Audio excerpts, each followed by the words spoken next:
Assault on Israel and the 45th president. The Council on American Islamic Relations, CAIR, is reacting wildly, outlandishly, and ideologically to the president's decision to recognize Jerusalem as the capital of Israel and to eventually move our U.S. embassy there.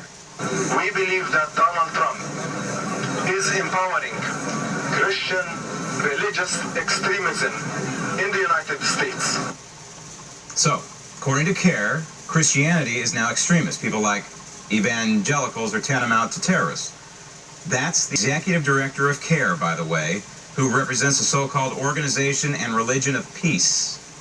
Joining me now on the Daily Ledger, page 5 beat, Stephanie Marie. And Steph, this scene, by the way, took place out in front of the White House, and it's actually good. To me, this is a good thing because it exposes CAIR and who these people are for what they truly are. Yeah, and that was Nahaz Awad speaking. He is the director of CAIR. And he went on to say that President Trump is not the owner of Jerusalem and that he does not own Palestine. He also accused the president of making this announcement as a way to create controversy and headlines to distract the public from scandals in the White House surrounding the Russia probe.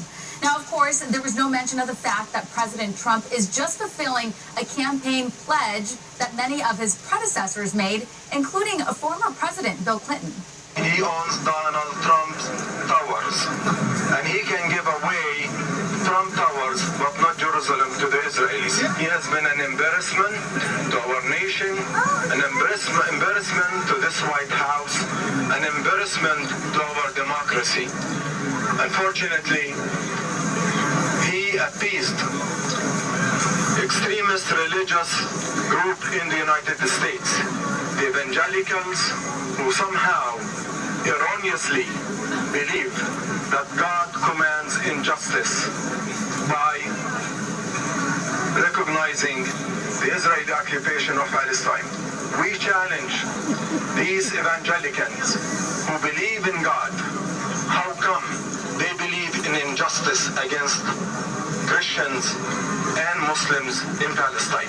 I think the real issue here is his group, CAIR, and other groups who are present at the event feel like this declaration gets in the way of the peace process, but you have members of Congress, Republican members, like Ron DeSantis saying Jerusalem should just be off the table anyway.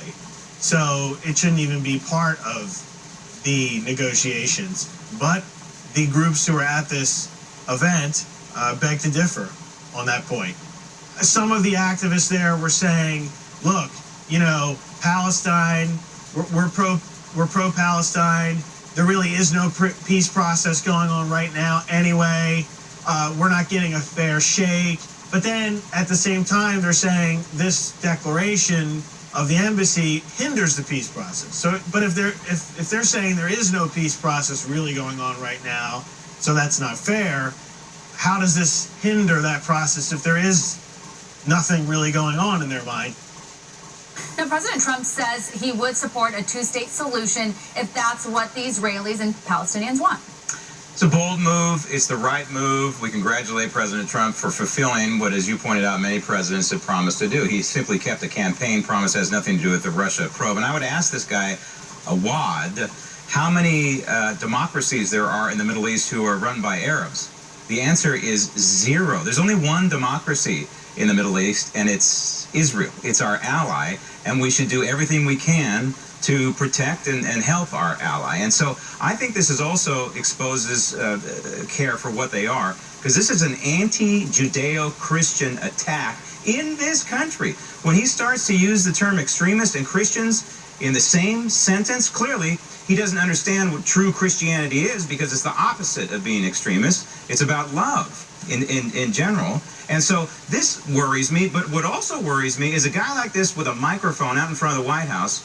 What kind of coded messages is he sending to potential sleepers in this country to go and attack? Yeah, I mean, it was a bit of a head scratcher. Judeo-Christian values have a fundamental role in America, beginning with the Declaration of Independence. Now, while our founding fathers separated church from state. They didn't separate God from the state. And what we're seeing is that he's conflating extremist, radical Islam with Christians. I mean, this is totally absurd, and it's dangerous because they downplay the threat of radical Islam, which is the main issue right now. And so these words that he's saying are enough to inspire crazies or potential terrorists to commit acts of violence. And we saw this in New York City. The guy who attempted to bomb and kill Americans, well, he was so upset with Trump's decision to move the embassy that he felt that it was okay to go out and kill Americans. This is what investigators say. And maybe he was inspired by these people. We don't know. I hope maybe we'll find out, maybe we won't. But the bottom line is this is a terrorist front group, CAIR is, that hides behind religion to indeed spread its fascist and anti-constitutional ideology in this country, and we need to keep exposing it for what it is. Steph, thanks. Coming up next, Minnesota's replacement for the CAIR is a group that was formed by President Obama. They are a pro-Sharia law, and one of their main things they want to do is enforce Sharia law throughout the United States.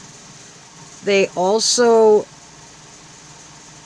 hate all Christians. They are total extremists, and they have intentions of taking over the United States and making all people follow the Islamic religion. That's all they are. And so many people don't understand that the two-state solution, they want Jerusalem, at least East Jerusalem. And so many people don't understand that if they get East Jerusalem, they get the Via Dolorosa, they get the Temple Mount, they get the wall where the Jews pray every day, they get all of the places that people go to when they go on vacations to Jerusalem. So you then would no longer be able to go, because right now you can't go into the area where the Palestinians live because they won't let you. They will kill you. So if you think that when they get their two-state solution, you'll be able to go into Jerusalem, you're out of your mind. So they are militant people. The Palestinians are militant people. They are extremist. All the money that people have sent them, why is it that 90% of them are still living in squalor, still living in settlements? And we've sent them enough money for all of them to be living in $200,000 houses. The reason is because all of their money is sent to Hamas for weaponry and rockets to hit Israel. Israel, when they got the land, they bought it from Hamas. From Palestinians. They bought the land from Islamists, paid good price for it, and then when they bought it, they made it blossom. They made it beautiful. They made that city, Jerusalem, and the whole state of Israel, they made it what it is today. And now the Palestinians want to walk in after they sat on their butts while watching. They did nothing to improve the land. Now they want to walk in and take over. That's why it was a wasteland when Israel got the land in the first place, because the Islamists did nothing to make it better. So it's ridiculous, all the people that are for the Palestinians. You don't know the whole story. I mean, after the Holocaust, and 6 million of the Jews were killed, they've been slaughtered all their lives. How they even have a remnant left is a miracle. If you go all the way back to 1491 and 92, they were exiled out of Spain. I mean, that's the reason Columbus found the New World, to find a place for the Jews. They say that he was Jewish. So I don't understand why people are so anti-Israel, because Israel is the only place over there where all people are free to worship. You as a Christian, if you went to Mecca, you're not allowed to go to Mecca. Even if you're an atheist, you're not allowed to go to Mecca, because you're not wanted. If you're not of the Islamic faith, you're not wanted. You really need to do your homework. May I suggest the book God's War on Terror by Walid Shubat. He was a former terrorist, and a Palestinian actually bombed a bank in Jerusalem when he was 21 years old, but he found his way and wrote a book about the true things that they learn as children in school and what it's like in the West Bank. I think he grew up in Jerusalem. His grandfather was an imam who I think he said was involved with Hitler. It's an interesting story. His mother was an American. So again, God's War on Terror by Walid, W-A-L-I-D, Shubat, S-H-O-E-B-A-T. Learn. Don't just take our word for it. Not all Muslims are moderate. It's very easy. If you read the Quran and you read the Hadiths, you'll see that in their Bible, in their Quran, it is told by their leader, Muhammad, that there is no God but Allah, and Muhammad is his messenger. Jesus is just an old prophet. He didn't die on a cross, and when Jesus comes back, he's going to tell the world that he was wrong, and he's going to cut off the heads of people that don't agree, and it's going to get messy. And I prefer the love of Jesus myself. Jesus isn't going to cut off any heads. Anyway, good luck. Jesus is the way, the truth, and the life. No one comes to the Father but by him. There is no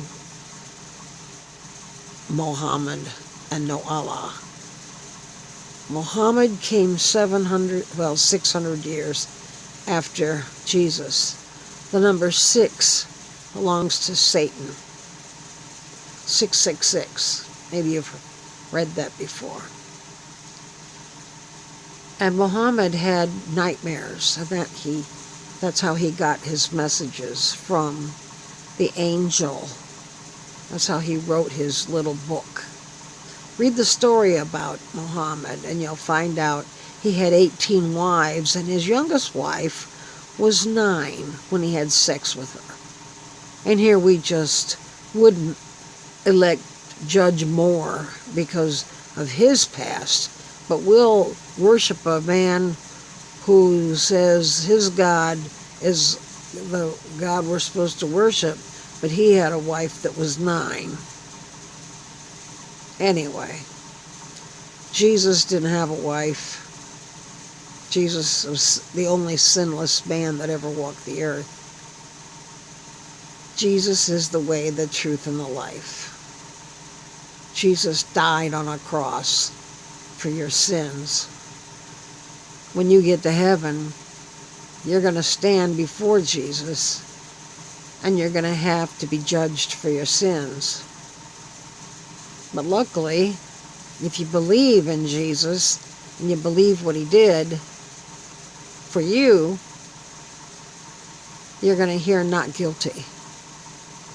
You're going to walk away in a beautiful white robe. But if you believed in Muhammad and Allah, or if you didn't believe in anything, you're going to hear guilty, and you're going to go to hell. It's very simple. It's all up to you. God gave us a choice. Just like in the Garden of Eden, he gave Adam and Eve a choice. You could choose to be pure, or you could choose not to be. I pray that you'll be wise and take the choice of Jesus.